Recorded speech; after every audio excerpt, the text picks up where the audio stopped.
Nahilo at nahimatay ang ilang estudyante habang nag-iensayo sa loob ng isang auditorium. Ayon sa principal, dahil yan sa gutom.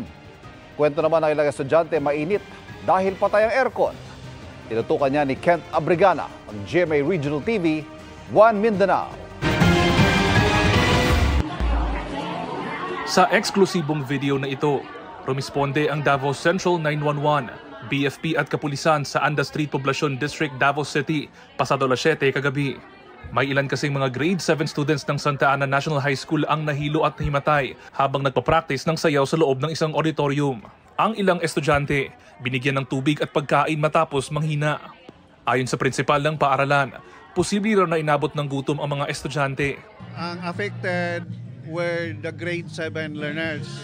It's their first time to present or to practice before a big stage, and then out of their excitement they woke up very early, they ate very little, and then of course when we perform it needs a lot of stamina and endurance. Bukod dito, sinabi ng ilang mga estudyante na mainit daw sa loob ng auditorium dahil hindi naka-on ang aircon. Ayon sa namamahala sa naturang auditorium, libreng pinagamit ang auditorium sa ensayo para sa recital nila ngayong araw, kaya walang aircon. Alam daw ito ng organizer. Pud nako ang organizer mismo nga pagdala pud mo og electric fan. Kay ana mo gud nahitabo sa una walay fan, walay hangin. So or unless magbayad ta og kuan, ipauna tong aircon. Sa ngayon, kinukuha pa ang pahayag ng DepEd 11 kaugnay ng insidente. May paalala naman ang pulisya. Inikanan, especially sa mga nagdala sa mga bata, no, tanaw na to ang welfare sa mga bata, kung kaya ba nila ang whole day nga practice or dili. Kaya ato alang diri sir, number 1 nato ang safety, ang seguridad sa mga bata. Nasa maayos ng kalagayan ang 8 mga estudyanteng nahilo at nakapag-perform na rin sila sa kanilang recital ngayong araw. Mas higpitan naman ng auditorium ang kanilang mga pulisiya, kabilang na ang hindi pagpapagamit sa kanilang pasilidad kung hindi naka-on ang aircon. Mula sa GMA Regional TV, 1 Mindanao at GMA Integrated News, Kent Abrigana, nakatutok, 24 oras. Iginiit ng dating Executive Secretary ng Administrasyong Duterte na ang Defense Secretary ng Aquino Administration ang may ipinangako sa China noong 2013. Pero pagpunto ng isang kongresista, may arbitral ruling na noong 2016. Kaya dapat ay hindi na ito itinuloy pagkatapos niya. Nakatutok si Jonathan Andal. Kasabay ng paggiit na walang gentleman's agreement sina dating Pangulong Rodrigo Duterte at Chinese President Xi Jinping, idiniin sa pagdinig ng Kamara ng dating Executive Secretary ni Duterte na ang Defense Secretary ng Administrasyong Aquino ang may ipinangako umano sa China. Nilimita umano nito noon sa mga pagkain at tubig lang ang mga ipinapadala sa BRP Sierra Madre na nakasadsad sa Ayungin Shoal.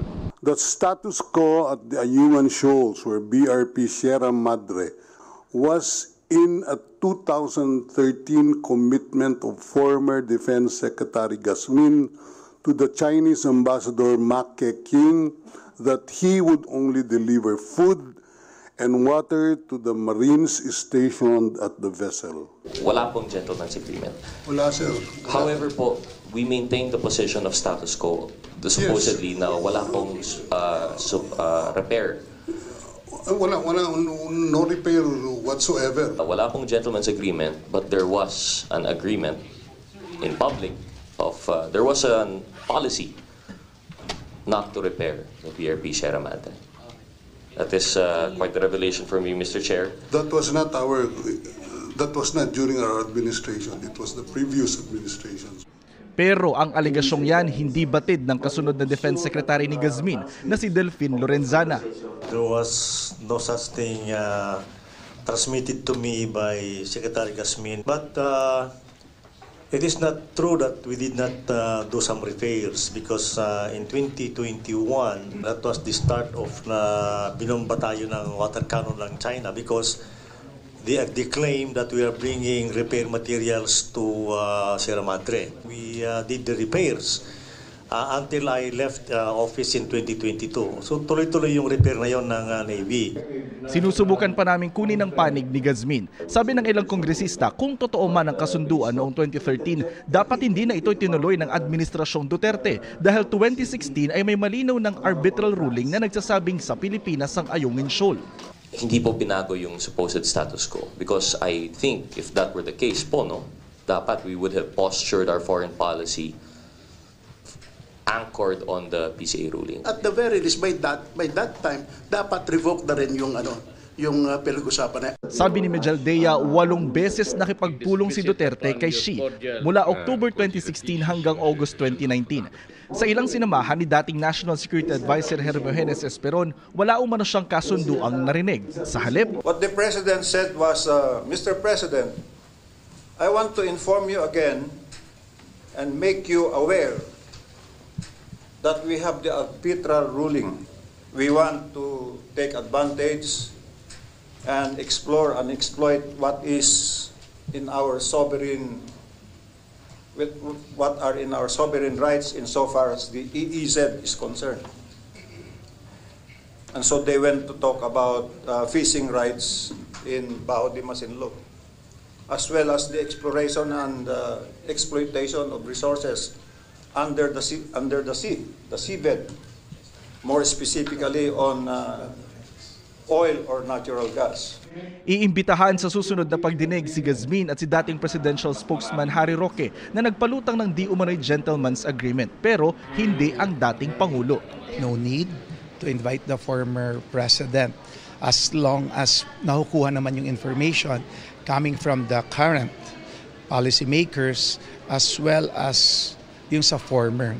Para sa GMA Integrated News, Jonathan Andal, nakatutok 24 oras. Mga kapuso, posibleng may pumasok na low pressure area sa Philippine Area of Responsibility sa mga susunod na araw. Yung cloud cluster kasi na minomonitor sa labas ng PAR, maaaring mabuo bilang LPA ayon sa Pag-asa. Posible yung pumasok sa PAR sa Huwebes, saka ito lalapit sa may Bicol Region o Eastern Visayas. Maaaring magpaulan ang bahagi ng kaulapan nito sa eastern portions ng bansa bago mag-recurve o lumihis ng direksyon papalayo simula weekend. Sa ngayon, wala pa itong epekto at posible pang magkaroon ng pagbabago kaya patuloy nating tututukan. Easterlies o yung mainit na hangin pa rin mula sa Karagatang Pasifiko ang makakaapekto sa buong bansa. Kaya ang heat index sa maraming lugar, posibleng pumalo pa rin sa danger level heat index. Ang pinakamainit bukas aabot po hanggang 46 degrees Celsius. Nasa 42 hanggang 44 degrees Celsius naman sa iba pang probinsya. Hindi pa po tapos ang tag-init at nasa transition period pa lamang tayo papunta sa tag-ulan. Pero unti-unti nang uulanin ang ilang bahagi ng bansa, lalo bandang hapon. Base sa datos ng Metro Weather, mataas pa rin ang tsansa ng ulan sa Cagayan Valley, Ilocos Provinces, Cordillera, ilang bahagi ng Central Luzon, Mimaropa at Bicol Region. May matitinding ulan na posibleng magpabaha o magdulot ng landslide. Mga kalat-kalat na ulan naman ang inaasahan sa Visayas, pati sa may Zamboanga Peninsula, Northern Mindanao, Barm, Soc-Sargen at Davao Region. May heavy to intense rain sa ilang bahagi ng Maguindanao at Sultan Kudarat. Sa Metro Manila, aabot sa 43 degrees Celsius ang alinsangan pero maging handa pa rin sakaling may bigla ang pag-ulan sa hapon o gabi.